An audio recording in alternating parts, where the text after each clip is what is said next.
A lone hero stood before a swamp that reeked of death. The air quivered with poison. The earth trembled with something moving beneath it. And Hercules, son of Zeus, breaker of monsters, felt, perhaps for the first time, a shadow of doubt coil around his heart. This was no ordinary beast waiting in the darkness. This was a creature crafted with intention, Hera's intention to break him, not simply kill him. The night around him felt heavier, as if the world itself held its breath for what would come next. He had faced lions with impenetrable hides and giants with thunder in their veins, but none carried the stench of impossibility like this one. The swamp breathed its foul vapors, whispering that even he could fall. Yet still he advanced, each step heavy with the burden of a man trying to atone for a sin he could never outrun.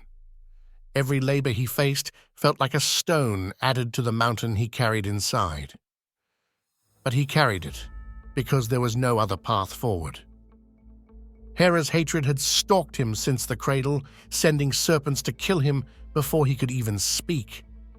And later, her divine madness had ripped through his mind, turning his own hands against the family he loved.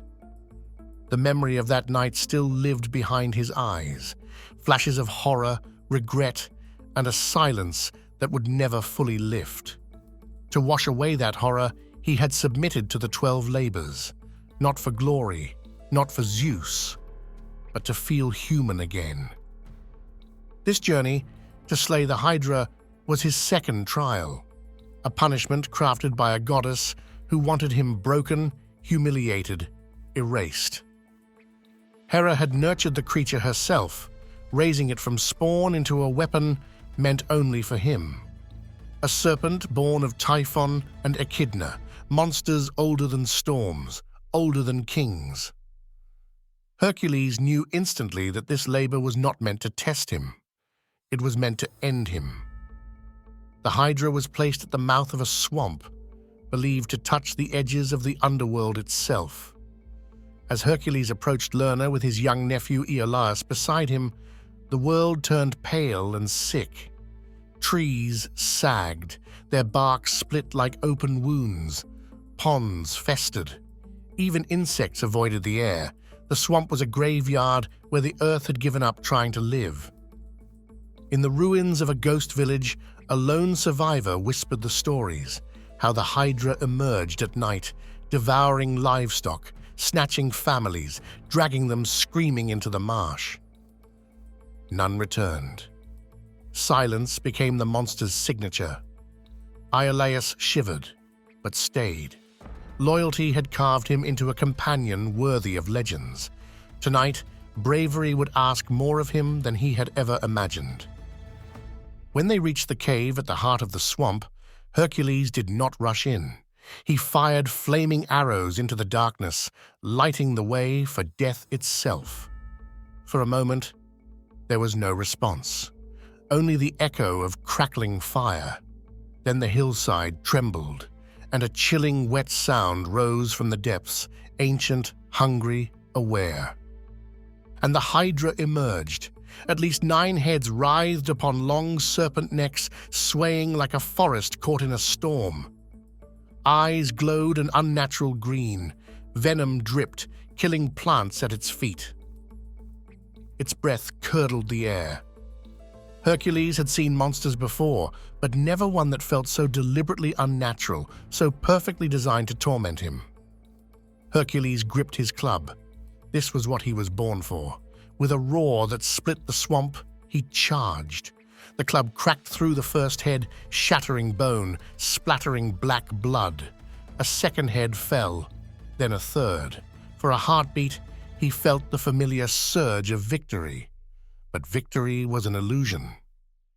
From each bleeding stump, the flesh writhed, twisted, split. 2 heads grew where one had fallen. Hercules froze, the impossible multiplied before him. He struck again. More heads grew. 9 became 10, 12, 14. The swamp filled with an escalating storm of hisses, each one sharper than the last. mocking him. The Hydra lunged, coiling around his legs, pulling him toward the sludge. Serpent mouths snapped inches from his throat. Hercules fought like a man drowning in terror he refused to name. Every swing felt heavier, every breath more costly. His strength, his greatest gift, was slowly becoming his doom.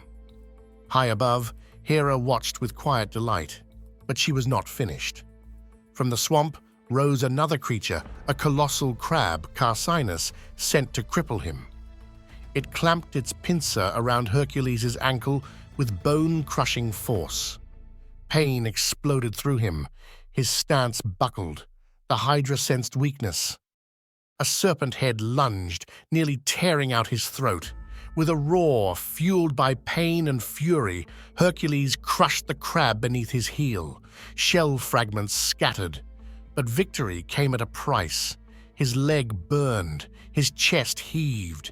He was surrounded, outnumbered, and for the first time, truly overwhelmed. His voice cracked as he shouted to Iolaus, "I cannot win. Not like this."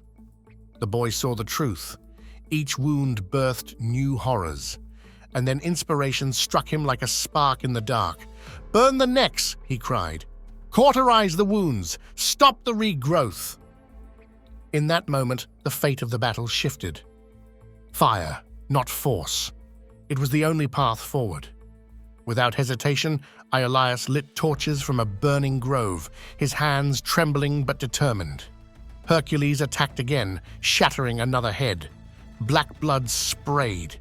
He leaped back, and Iolaus ran forward, torch blazing like a brand of hope. Seer. A scream of burning flesh tore across the swamp. The stump blackened. No new head formed. They had found the answer. Hercules and Iolaus became a living rhythm, club and flame, strike and sear, destruction and cleansing. The Hydra recoiled, sensing, for the first time, fear. The Hydra convulsed as head after head fell. 14, 10, 8, 4, 2. Mud churned beneath their feet as the nightmare shrank. Together, hero and squire made the impossible possible. The swamp no longer felt invincible, it felt mortal. Only one head remained. The original, the immortal head. It hissed, ancient and hateful, venom dripping like liquid death. No torch could end it, no club could crush it. Hercules drew the golden blade gifted by Athena. With a final perfect strike, he severed the immortal head from its body. Yet still it snapped, still it writhed, still it lived.